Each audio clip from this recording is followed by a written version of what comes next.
The derivation sheet serves as a comprehensive guide to understanding how physical interactions, such as those involving magnetic forces or mechanical torque, are governed by the geometric relationship between two vectors.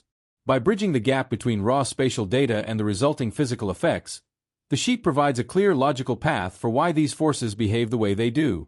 The state diagram within the derivation sheet captures the dynamic life cycle of these physical interactions. It begins at an initial state where two primary vectors are established, such as the velocity of a particle and a magnetic field. The diagram then tracks the parallel state, where the vectors point in the same direction, resulting in no force or interaction. As one vector rotates, the system enters a rotating state, where the intensity of the interaction builds until it reaches the perpendicular state.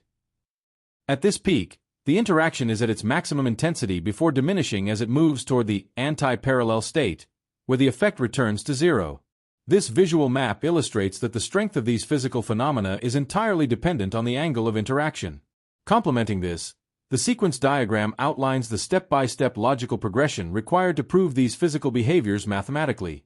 The process starts by breaking the vectors down into their basic spatial components. It then follows a sequence where these components are combined and squared to determine a total magnitude for the interaction.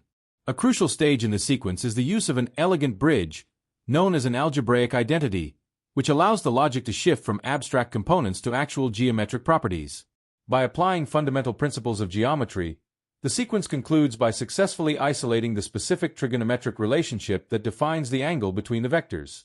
Together, these two diagrams illustrate that whether one is observing the twisting force of a lever or the deflection of a charged particle in a field, the underlying logic remains a consistent journey from spatial orientation to a final physical result.